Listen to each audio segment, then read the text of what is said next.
Breaking news. J News. Entertainment is right. Maheshtala Chandannagar উষার টেলি হাউসের সামনে কেএমডি এর পাইপলাইনে ফাটল, আর তাতেই চাঞ্চল্য। 3টে নাগাদ ঘটে এই ঘটনা। প্রায় 1 ঘন্টা ধরে জলের তাণ্ডব চলার পর পরিস্থিতি কিছুটা নিয়ন্ত্রণে আসে। ঘটনার সময় বজবজ ট্রাঙ্ক রোডে যান চলাচলে সাময়িক বিঘ্ন ঘটে। পরে জলের স্রোত কমে গেলে স্বাভাবিক হয় পরিস্থিতি। ইতিমধ্যেই ঘটনাস্থলে পৌঁছে পরিদর্শন করেছেন কেএমডি এর আধিকারিকরা।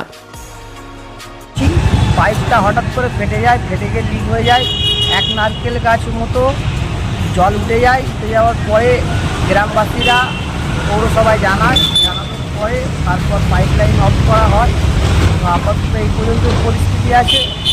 এখন সারাবার লোক এসছে, সারাবারের লোক এসছে, আসার পরে ওনারা এসে কাজ করলেন, করার পরে অসুবিধা হচ্ছিল। সবাই ডান দিক থেকে চেপে যাচ্ছিল, বাঁ দিকটা পুরোপুরি বন্ধ ছিল। এই জায়গাটার নাম?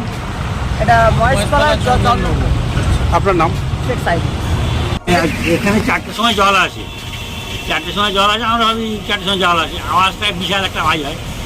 এই 3টের সময় আওয়াজটা শুরু হয়ে গেছে।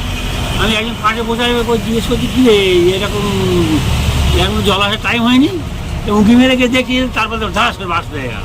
তারপরে ফুলঝারির মতো পুরো জ্বলে উঠল, মানে চতুর্দিকে জল বার হয়ে পড়লে। সে তার ভিডিওটা এখানে আছে আমার কাছে।